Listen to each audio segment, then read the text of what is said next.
Koe loto whakaaho ki ha whakaloto lahi mo whakatoa me lie me wholofola.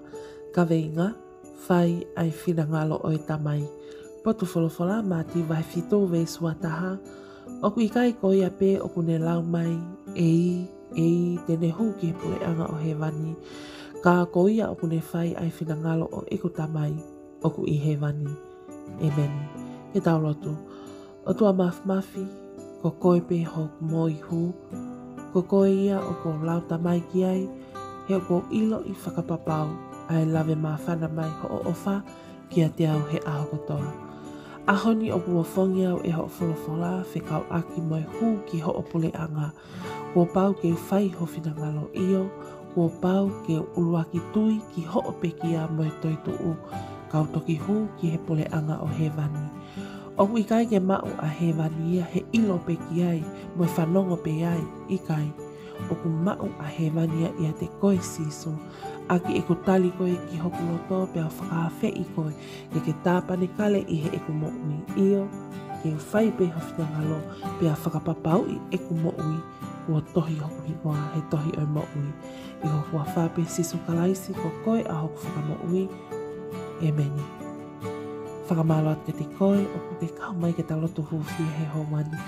Oku iai ai lea oku pehe, oku toko lahi au pito ai alu ki he loto, pe a whonu a saione he sāpate, ka oku toko si ipe ai alu ia ki a siso.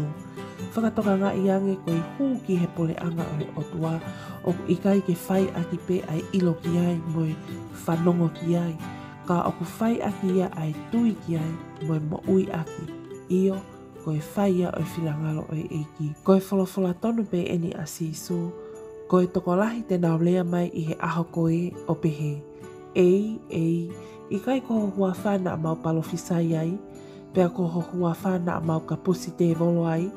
Pea koho hua whana a mau whei ai ai ngahi mana lahi.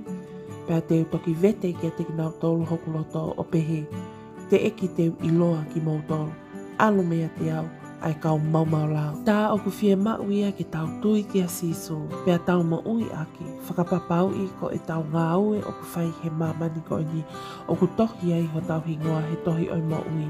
Nā oku tau whai pe lotu, pea tau ui pe ki tau tō koe kau karistiane, ka oku te eki ai pe ke tau whai e ki tau tō ai whinangalo oi eiki. Pole i ki tau tau he ahoni kau ngā tau pe mo koe sisu, ke whakapapau i e tau whai ai lotu o ku whakatatau ki he whinangalo o tamai. Tali a sisu ki he maui, tui ki he nepekia pea oua na angalo ke whai maupe hono whinangalo. Emeni. Thank you to you all who have joined and subscribed to this channel. If you're new here, welcome. Don't forget to subscribe. That way you're kept up to date on daily prayers of hope and encouragement from the Bible. Also check out the description box below for all links to our social media platforms as we provide daily devotions and ministry for the youth and young couples. Thank you and God bless.